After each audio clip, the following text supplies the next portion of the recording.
D'abord, la définition de fornication, c'est quoi? La fornication est un rapport sexuel entre deux personnes qui ne sont pas mariées ni liées par des vœux. Et plus généralement, la pratique des plaisirs sexuels. Cette pratique est considérée comme un péché de la chair par le christianisme, le judaïsme et l'islam. Point.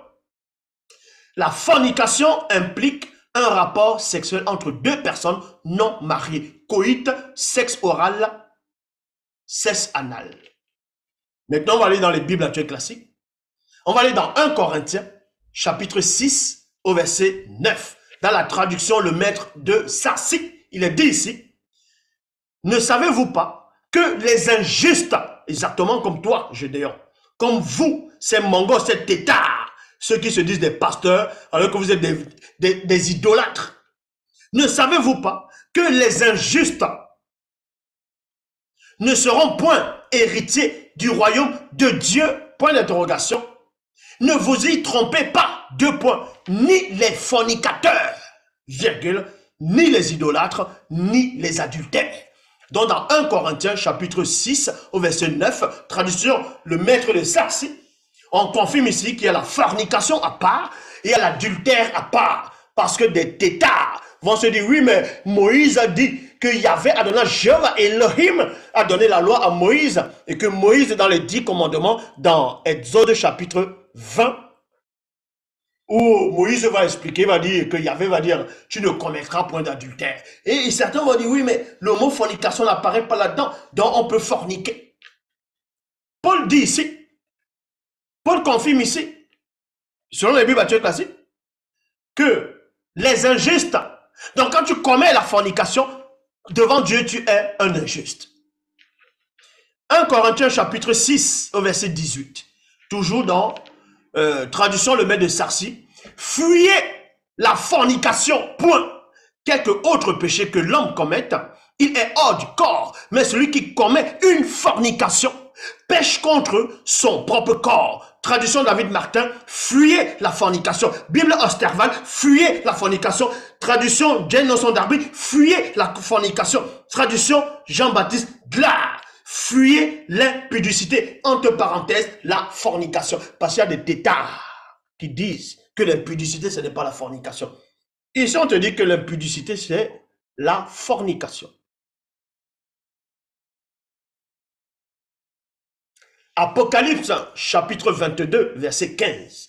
Traduction du Monde Nouveau.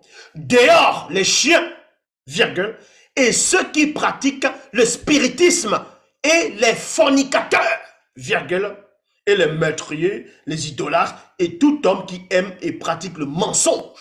Exactement comme ce Gédéon. Traduction Jane Nelson Darby. Dehors sont les chiens, les magiciens et les fornicateurs. Bible Obsteval, mais dehors seront les impudiques, les empoisonneurs, les fornicateurs. Traduction le maître de Sarsi. Qu'on laisse dehors les chiens, les empoisonneurs, les fornicateurs. Traduction David Martin.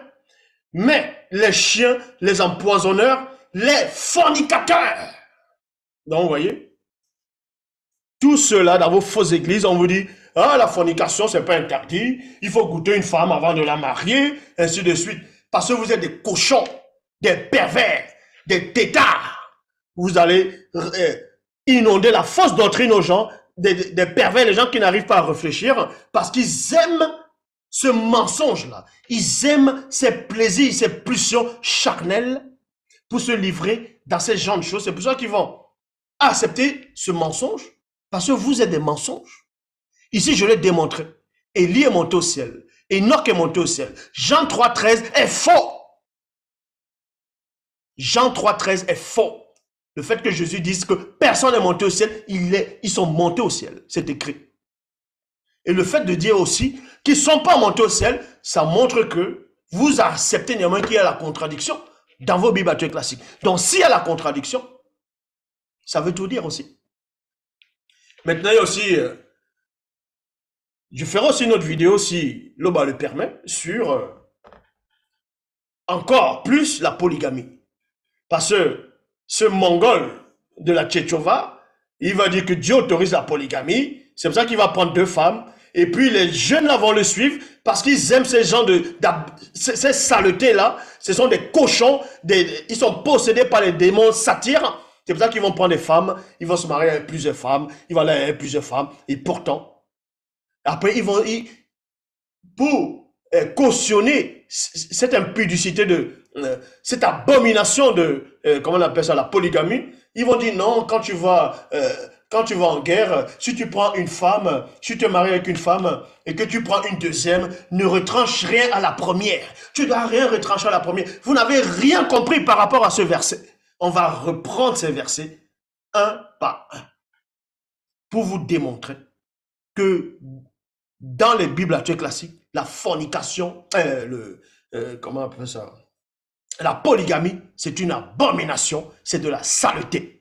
Je sais qu'il y aura d'autres qui vont prendre des versets, qui vont dire que Dieu a donné plein de femmes à David, en disant à David, si tu aurais voulu, j'allais même encore te rajouter d'autres femmes. Si tu aurais voulu. Donc ça prouve que Dieu accepte la polygamie. Mais vous allez comprendre que ceux qui sont venus écrire cette torchon-là, c'était des polygames. Au Moyen-Âge, ils vont dire que Dieu a dit. C'est pas votre soi-disant Dieu qui a dit qu'un prêtre, qui a dit que celui qui est établi doit avoir une femme vierge, une femme qui ne s'est pas prostituée, une femme qui n'a pas connu d'homme. Alors pourquoi David, on va lui donner les femmes de son roi? On va lui donner les femmes de son chef, de son maître, puisque Dieu dit, j'ai mis les femmes de ton maître sur ton sein. Donc, le roi avait déjà bien appuyé les autres femmes. On les a déjà bien souillées. Maintenant, on prend ça, on donne à David, qui est censé être saint, qui est censé être le juste, qui est censé être celui qu'on a consacré. Donc, vous voyez que ça ne tient pas, que ce sont des pervers qui sont venus écrire cette torchon-là. Le seul enseignant est en face de vous. L'Oba, c'est encore glorifié.